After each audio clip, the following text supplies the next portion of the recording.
Bună ziua! Știm destul de puține lucruri despre originea familiei Aman.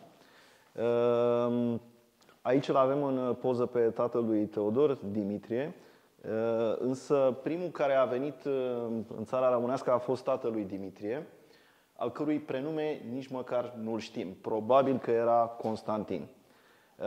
Deci tatăl lui era doctor, a venit în țara românească aproximativ în 1785.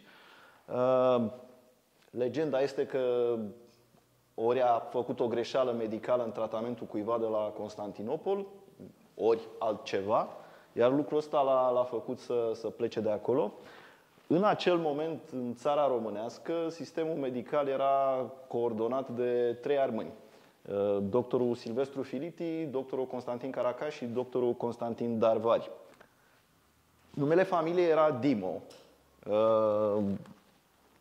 Schimbarea de nume se petrece la tatălui Teodor Aman, care la un moment dat a avut funcția aceasta, a luat în arendă funcția de administrator al vămilor și legenda spune că mulți oameni care încercau să-și rezolve chestiunea cu mărfurile îi se adresau Aman. Aman înseamnă iertare, îndurare în turcă. Și de aici, de la porecla asta, ea a devenit nume. Acum, ce e interesant e că noi folosim în continuare și astăzi, în lumea armânească, folosim expresia aceasta Aman, însă mai mult cu sensul te rog. Te rog foarte mult. Cumva un fel de te implor. Cam ăsta ar fi sensul cuvântului. Dimitrie a avut o profesie complet opusă față de cea a tatălui său, și anume a fost negustor. Negustor de lână, ceea ce e foarte în spiritul tradiției armânești, și negustor de unt. Acum, ce este remarcabil, că el a venit aici cumva, familia a venit singură, fără însoțitori. Cei care sunt familiari cu Craiova, poate știu că acolo sunt urme foarte puternice din lumea armânească, și anume din orășelul Vlahov-Clisura. A existat un cartier clisurean în Craiova, în jurul Bisericii Sfântul Ioan din Hera. Însă, familia aceasta Dimon nu face parte din marea colonie clisureană, ei au venit individual. Mi-este neclar, m-am uitat destul de mult și nu aș putea spune cu siguranță din ce localitate armânească a venit familia Dimo. Am o presupunere din felul cum este așezată casa lor în Craiova.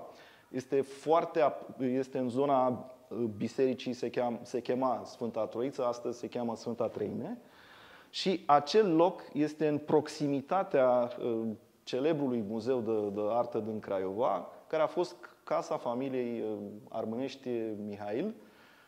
Omul acesta a fost al doilea cel mai bogat om din România, după Grigore Cantacuzino Babu. El a donat o avere uriașă statului român și, printre altele, și-a donat și casa care acum este sediul Muzeului de Artă din Craiova. Ei, cele două locații, casa familiei Dimo și casa familiei Mihail, sunt extrem de aproape una de alta și ipoteza mea este că mai degrabă familia vine din împrejurimile localității Bitolea, dar este doar o ipoteză generată de felul cum este plasată casa familiei în Craiova, nu în locul unde erau masați cei mai mulți armâni, în mahalaua aceea zisă sârbi, a armânilor clisureni, ci mai degrabă lângă oameni care proveneau din Bitolia.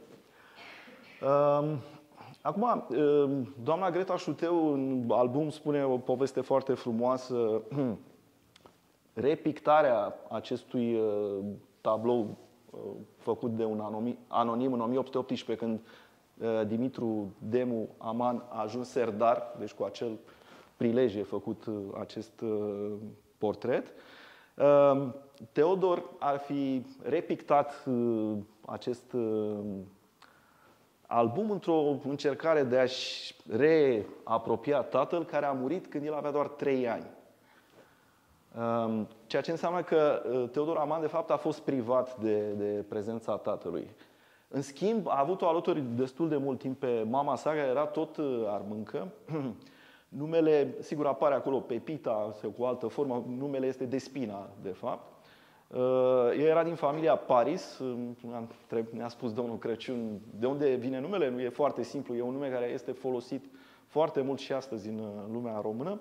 E un nume care vine din mitologie și ne dă un semn și despre familia din care provenea Pepina, și anume provenea dintr-o familie armânească, dar cu simpatii grecești, în care mitologia greacă, sigur, în care erau crescuți, juca un rol important. Și Paris este, dacă vă puteți imagina, chiar personajul din Troia, legat de subiectul celebru cântat de Homer.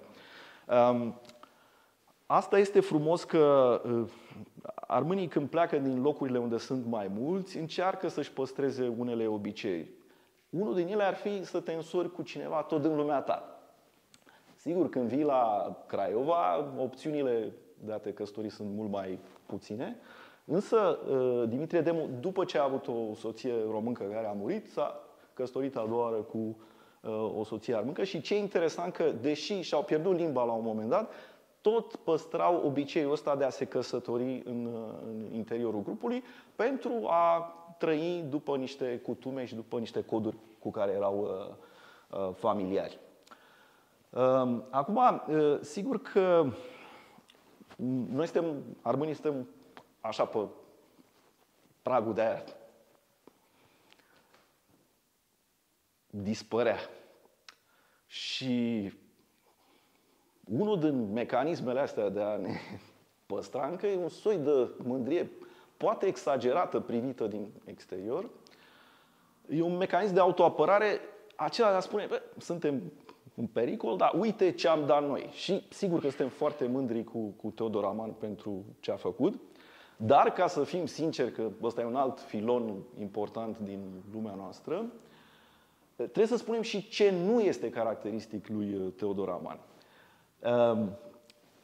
Povestea căsătoriei sale, cu toate că soția sa, Ana, care era din familia Politimos, adică tatăl dânsei era român, mama era româncă, ea a fost căsătorită prima dată în familia Niculescu, a avut și o fată. Cei doi Teodor Aman cu Ana s-au întâlnit și după o vreme Ana a divorțat de soțul său și s-a recăsătorit cu Teodor Aman. Asta e un lucru extrem de neobișnuit și astăzi în lumea armânească, asta cu divorțul. Deci trebuie să spunem că există foarte multe lucruri care fac oarecum tipic pentru lumea armânească, dar există și acest detaliu care arată un soi de fractură. Pe de altă parte, sigur că trebuie să vedem și în contextul epocii în care romantismul conta foarte mult și, la urma urmei, și, sigur, libertatea de a alege cu inima, dar trebuie să spunem că nu era o chestiune caracteristică lumii armânești. Acum, la final, ce v-aș spune? Că noi, în general, armânii ne mândrim cu oameni care, de fapt, s-au stins sau linia lor s-a stins în ceea ce privește linia armânească.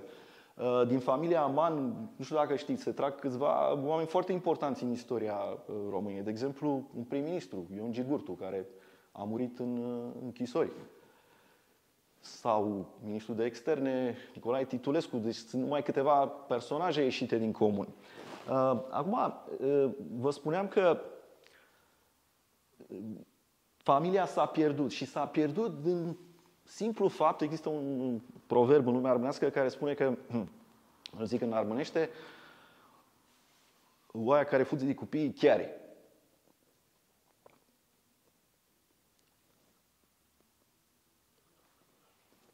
Cum ar veni în română, oaia care se duce de turmă, care nu se ține de turmă, se pierde. Așa și cu Aman. Însă, și asta e frumos, la sfârșitul vieții,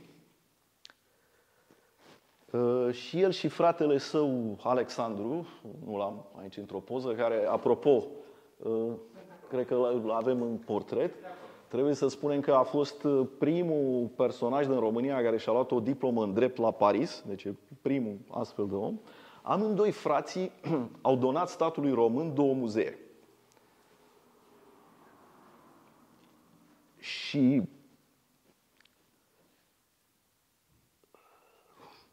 a puțin emoția.